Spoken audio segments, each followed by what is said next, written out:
Hello and thanks once again for joining us on Fox Sports Lab NFL. We're talking Week 14. I'm talking to Jaymz Clements as always. Jaymz, good to have you.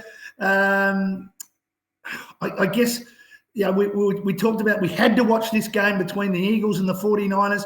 And the 49ers made a statement, and we all know that. We know Kyle Shanahan can coach. We know they're good defensively, but they've got a quarterback that can win in the Super Bowl. Yeah, that sound you just heard, Matty, was the Eagles missing another tackle on Deebo Samuel just now. It was just like one of the D-backs just missed another tackle just like in his sleep. It was very weird. That game was awesome if you were like similar to my approach. I was like, all right, cool. Eagles are going to be keeping this close. It's going to be a bit of a struggle. Then there's a tussle on the side. You've got the security chief, Big Dom. He's booted out. Yeah. They've taken out Trey Greenlaw as well. It's on for young and old. You're thinking, here we go. This is exactly what the Eagles need. And then I think it was 6 straight scores for the Niners. So incredible statement by them. I loved it because it's just like, I've got a bunch of Eagles fans, mates. It's good to see them sort of, knock down a peg while my beloved Pats are sitting there at the very, very bottom of the AFC. It was good to see them sort of go, we're feeling pretty good. It's like, well, now you're 10-2. So sucked in. But it really was like a statement, I think, for the Niners to go into Philly in that big sort of situation. All the eyes are on them, and they laid the absolute smackdown. And it's the exact opposite of what happened last year in the playoffs. This time they actually had a healthy quarterback, so that was kind of nice. Yeah. But yeah, they're very, very clearly sort of stamping themselves as the class of the NFL. Yeah, and you mentioned quarterbacks. They had theirs, but a lot of teams at the moment are missing. The quarterbacks are going down like 9 pins at the moment.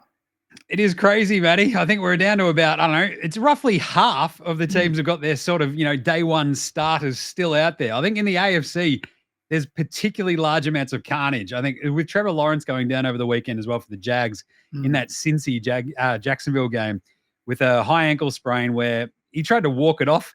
It's like, come on, man. Like Jacksonville, per capita, Matty, probably has the most golf carts in the world, I reckon. We can't just spare one for Trevor Lawrence to get him off the field with his bung ankle. Anyway, but look, this one really sucked because we sort of hit on this last week, right? Like this was the exact moment for Jacksonville to take a leap and really go for the 1 seed. But the real winner to come out of this week with all of this quarterback carnage, especially in the AFC, is probably Baltimore. They're on the bye. And they come out a winner. It's incredible. Whereas, look, Miami did take care of Washington, but at the same time, I think Miami and Dallas on both sides of the conferences, right? So the AFC and the NFC, they feel like 2 teams where the offenses are incredible, but at the same time, you look at their schedule and who have they really beaten. So there's some sort of big question marks still around 2 of the best teams in the NFL. So my big question to you, Matty, is who wants to win this? Seemingly nobody. The Chiefs gave up the ghost this week as well. We've got backup QBs everywhere. Unders are hitting it at basically a 60% rate as well. It's absolute chaos. Zach Wilson doesn't want to even start anymore. They sat him. They roll out Tim Boyle. They go, right, Tim Boyle stinks. Let's bring back Zach Wilson. He's like, nah, I'm good. He didn't want to start. They were like, oh, no. Look, you're under contract, buddy. We need you to actually start. He's like, oh, I guess. So I feel like it feels like Zach Wilson's going to have a Clerks moment this week where he's going to be like, I'm not even supposed to be here today. Like, that's how he's going to roll. It's going to be fantastic. And you got Joe Flacco suddenly back in the NFL as well, throwing beautiful spirals again for Cleveland. But it's absolute chaos out there, Matty. What a great setup for this week, though. It is. It sets us up nicely. Let's start with Thursday night footy. It's my Steelers against your Pats. You mentioned how bad the Pats are going. The Steelers somehow are in the playoff picture. I don't know how. They scored 3 points at home last week. 3 points against the Cardinals. I likened it to the Bulldogs losing to the West Coast Eagles in round 22 this year. They shouldn't have lost that. It's amazing. The spread's 5.5, but this game will be all about the unders. It could be a 0-0 draw. This is exactly right. You talk about scoring 3 points. The Pats didn't even manage that, Matty. This is the 3rd straight week the Pats have given up 10 points or less and lost. Nobody's done that since 1938. That's before World War II. That's incredible, Matty. What are we doing here? The Pats, they're horrible. The unders in this one, it's the lowest over-under total since 1993. That's 30 years ago. I'm no math magician, but 30 years is a long time. It's ridiculous. Look, I will 100% steer clear of the receivers in this game because, look, you mentioned the QB carnage. We didn't even say that Kenny Pickett has already got ankle surgery, so he's done. Yep. You've got Mitch Trubisky, the famed QB, what was it, number 2 in that draft, ahead of Patrick Mahomes, ahead of Deshaun Watson.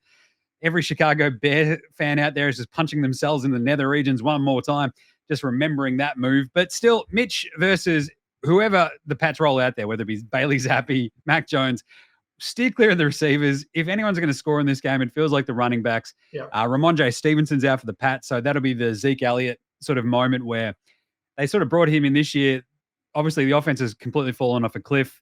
Zeke might get in for a touchdown here, but I actually like Jalen Warren for the Steelers. He's been really, really good at times this year. Najee Harris has come along in leaps and bounds, but Jalen Warren seems like the most sort of reliable week in, week out.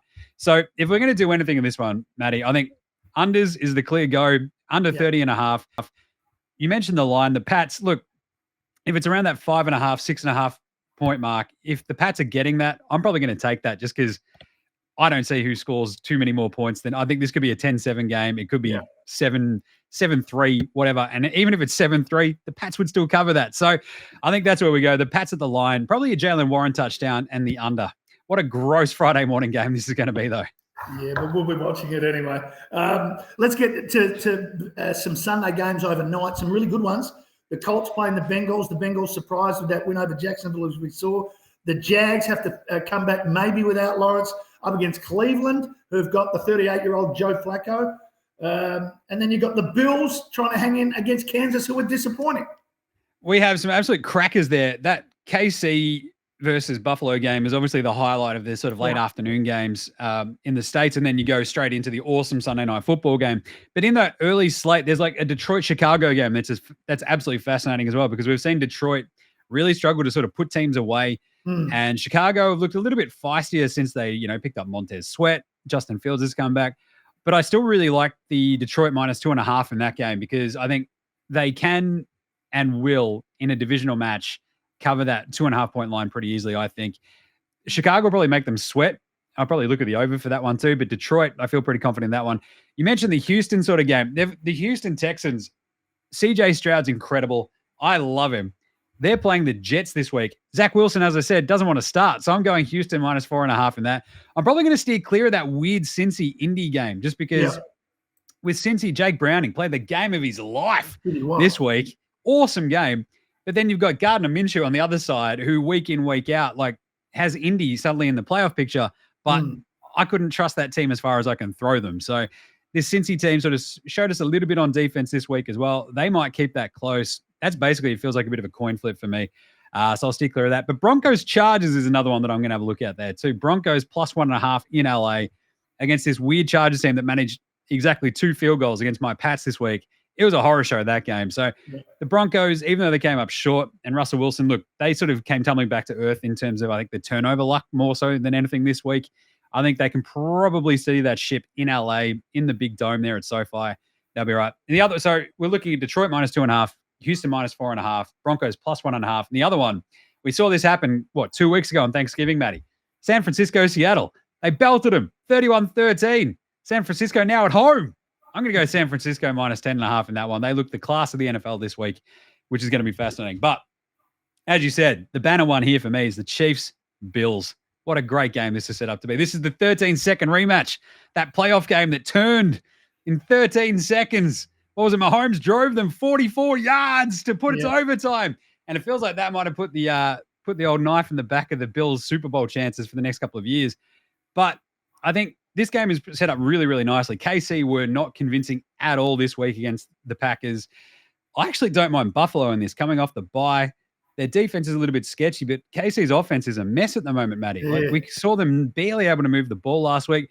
I think they would probably just go, right, in the secondary, Buffalo is very, very weak at the moment, especially across the middle. Look for a lot of Travis Kelce in this one. Even if Taylor Swift's not even there, I don't think it'll matter. I think Kelce has a big game. I think Kelce gets in for a touchdown, but I think on the other side, you'll see Josh Allen go hammer and tongs. He and Stephon Diggs, I think there's a big connection there. There'll be a touchdown there for Diggs, I think, too. I'll take Buffalo plus 1.5 in KC. I'd also go the under 48.5 because I think both teams are 4-8 with the over-unders this year. So this game is an absolute banner one. I can't wait for that one. Yeah. Well, let's get to one that we're also very keen on, which is Sunday night footy. We've for the second week in a row, the Eagles, who were 10-1, they're going as underdogs. It's a 3.5 point spread to the Cowboys. Of course, it is in Dallas. But again, and all of a sudden, the Eagles could be 10-3. That's it. This is like an absolute, it's the hinge game basically for both teams, right? With going for this one seed, especially going for, the NFC East title, essentially, because if Dallas win this, it really puts the pressure on Philly to make sure that they win out. Even though there's a couple of easy ones down the stretch, I think for Philly, they essentially need to win this one to salt it away. And that Dallas will be right out there in their face. The thing is, as I mentioned earlier, Miami, Dallas, it sort of feels like they're two sides of the coin where both defenses are obviously very solid. The Dallas defense is really good. But who have they beaten? Like, that's the sort of big question. I think this is the statement game for them this week. They come in off 10 days rest, which is crucial. Philly have just run this gauntlet of brutal game after brutal game after brutal game. And I think that's what really tripped them up against the Niners. So I think we'll probably see Dallas just eke this one out. If I was going to go anything, if there's that sort of 3.5 line, I'd probably take the Eagles, the plus 3.5. But if it's 2.5, I'd probably take Dallas just because I think they might just eke out the win with a field goal. But I think with that Eagles secondary, we've seen them sort of get gashed in the air plenty of times this year. So CD Lamb's probably you look there, 80+ yards receiving, anytime touchdown. I'd probably still go the over, which is around 51.5. And I'd have the Dallas at the line minus 2.5 as well. I think there'll be plenty of points. Dallas just eke it out as they make a bit of a statement. And we sort of, go into the end of the season just sort of making sure that these teams have to win out. And it'll sort of basically come back to this game of like, that was the turning point maybe for Dallas. Yeah, I always have a lot of confidence in Dallas and the overs when they're playing at home. Just to finish off there, mate, we're running short of time. We've got 2 games on Monday Night Footy. The Titans, they stink up against Miami. It's a big line there, 12.5, 13.5. Miami should get the job done there. But the Packers are a little bit reborn up against the Giants. Yeah, the Packers are suddenly right in the thick of the playoff race in the NFC, which is crazy. In fact, the NFC North might have 3 playoff teams if Minnesota can keep this together. I didn't mention their game earlier because that's a bit squirrely, and I'm just not convinced of that Vikings team at the moment. So Packers minus 6.5 against the Giants. That feels like a lock, even if it's on the road. Jordan Love's looked really, really good. I'd probably go the under in that one. They lose Christian Watson seemingly, so that's a big weapon for Jordan Love. But he does still have Jalen Reed. He's still got Romeo Dobbs. I think they've got enough in the bag there to cover that line, even if it goes under, because the Giants can't really score. And yeah, as you mentioned, Dolphins-Titans. Titans are horrible, especially on the road. So Dolphins should really put up a big score on them. If that's 13.5, if it's under 2 touchdowns, I'd be taking the Dolphins. Tyreek Hill, though, he's the man who keeps on giving, Matty. He's on pace not to just go for 2,000 yards. He's on pace to go for 2,100, which is chaos to me. I love it. He's like just catching bombs left, right, and center. So I reckon he'd go for another 100 yards and another touchdown against this horrible Titans team. That should be a pretty fun game, though, because Will Levis, we've seen that he can sling it. And down there in Miami, it should be a really fun one. But I'd go the Dolphins minus 13.5 and probably look at the over. Devin Achane as well. He's back. Go the running back for Miami. He's been looking really good. I go him an anytime touchdown, Hill an anytime touchdown, and just go really heavy probably on the Miami Dolphins. All right, mate, we're out of time. It sounds like we're in for another big weekend. So I look forward to wrapping and talking about it next week, mate. This is an absolute cracker this week. I can't wait, Matty. Imagine what you could be buying instead. For free and confidential support, call the number on the screen or visit the website.